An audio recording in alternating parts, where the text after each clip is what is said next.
Hare Krishna, dear devotees. Hope you all well and most importantly all safe and utilizing your more time for chanting and reading Prabhupada's book. Today I've been given a topic to talk about association, devotees association in my life. It's so important.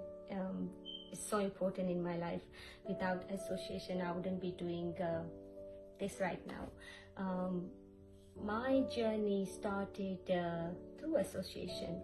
My husband plays cricket every Saturday with one of the devotee called Shiv Punch Prabhu, and he met him few years back, and Shiv Prabhu was new to Krishna consciousness, and while they was playing cricket, they were used to talk about books, Prabhupada's book.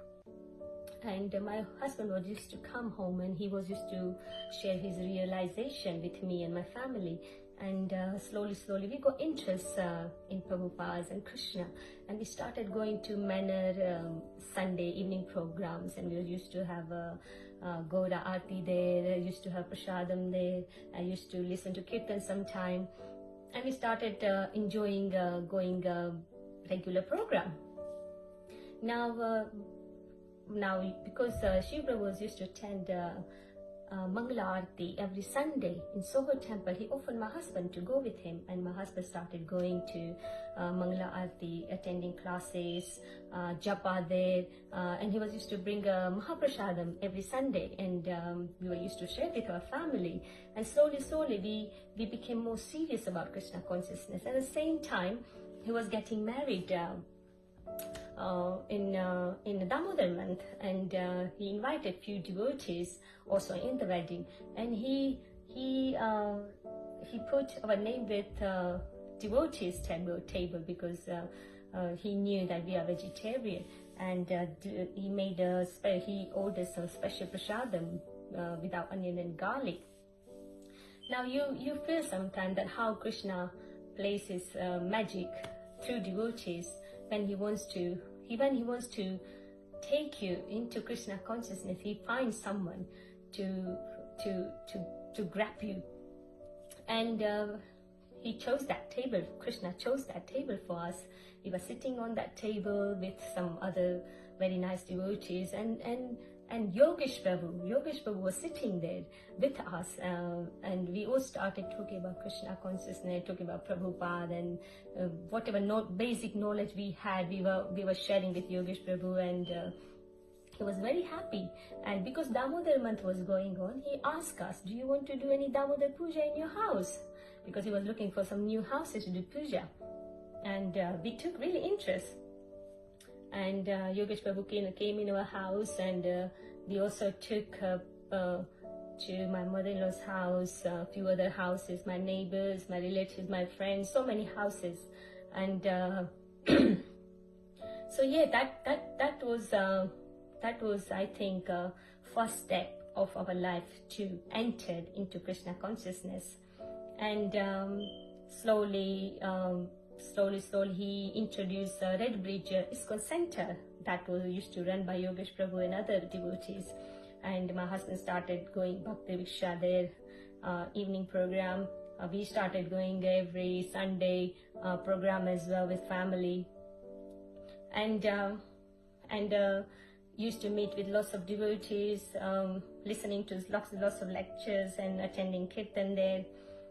So yeah, that was nice. Nice association with again with devotees.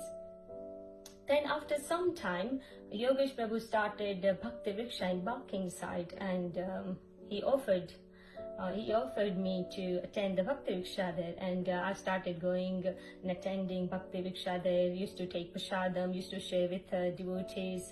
It was quite nice association with another nice devotees. While I was attending Bhakti Vriksha, whatever knowledge I was getting, I started sharing with my work colleagues. I met a few work colleagues who was really upset and having so much problems in their life. So I met one of the Muslim colleague there, and she was used to be very upset in the staff room, and I I approached her and I said, "You okay? What's the matter?" And her name is Kanis, so it's a das, it's God's das. So I said, "Are you right, Kanis? What's happening?" And she said, "Oh, Meeta, I'm going through so much problems, so much things. I don't know why God is doing to me." And I started talking about chanting, and I said, "I know, look, you're Muslim and all that, but this is something that I would really recommend you, and it really works because I tried that. I gave my personal experience, and somehow she have a faith." And she took first she took a counter from me, and she started doing few rounds, and whenever she see me in the morning, she was greeting me with Hare Krishna and all that. So after a few days, she said, "Oh, Meeta, you said more than counter chanting beads works. Can I try chanting beads?" And that was so nice, a Muslim lady to ask for chanting beads, and I teach her how to do chanting beads.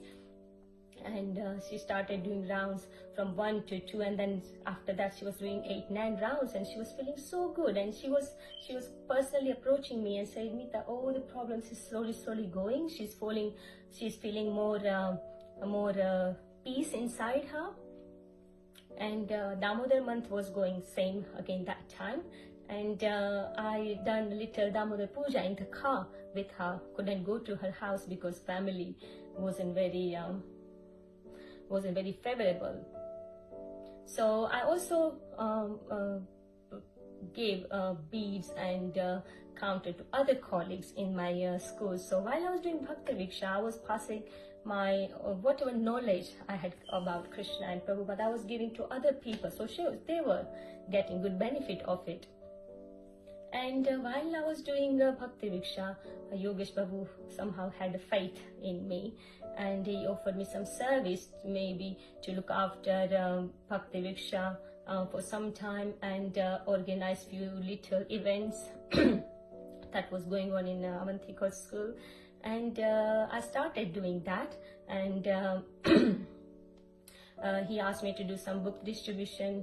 Even though all other services I find really hard services, book distribution, maybe because it's my false ego, going to people's houses, knocking the door, asking for Lakshmi. It's quite tough service. But again, with Yogesh Prabhu's guidance and Nikunja Sakhi Mataji's help, I started going and doing book distribution. And slowly I was coming out from my comfort zone and started doing with other devotees. And what happened that once Meeta Mataji's son Mithil, and my little daughter Siddhi, we went for book distribution. And we had at least 14 sets. That was, I think, our target, to finish few sets in few days. And we finished 7, 8 set within half an hour, 40 minutes. And then kids were very tired. We thought, let's go home. But we had few books left, like Bhagavad Gita and my well-wisher Prabhupada's biography. So we thought we don't want to give Prabhupada's book to random people who really not going to read it, and they might put it away somewhere in the cupboard. So we thought maybe Bhagavad Gita will be easy to give someone's in the Hindu's house, but Prabhupada's book, we don't want to give it to any random person. So we thought, let's go home with few books, and maybe we can try again, or maybe give this book back. So we thought about it, and then we started going home back, and then Meera Mataji says, "Oh, Meeta, let's just try this door, and we see if this person wants to get the book, they can take a book, otherwise we can go home." So what we did, we just knocked the door, and person opened the door, and the person looked like a white lady, and she was wearing her pajamas, and we thought, oh, will she really take her book? It's like 2 o'clock in the afternoon, and person is wearing pajama. How she's gonna take her book? And we just tried, and we said, "Oh, do you know anything about Krishna?" And she said, "Oh yes, I go to Soho temple often because I work over there, and I really want to know about Prabhupada more. Do you have any book of Prabhupada?" and we were looking each other's face, and we were so shocked. We said, how can you ask for Prabhupada? It's just amazing. So that person wanted Prabhupada's book, and we happily gave the book. And that moment we felt that Prabhupada is really with us, and he wanted to go to that lady's house, and we felt so amazing. And we gave that book to her, and she happily took it, and she gave us £5, and we felt really amazing. And that day I realized that we shouldn't be leaving and knocking anyone's door, because sometimes you don't know who really need the book and who is waiting Prabhupada's mercy. So that scenario really opened my eyes. So for all this confidence and whatever guidance I got, I really want to say thank you to all my leaders and my senior devotees for giving me this guidance.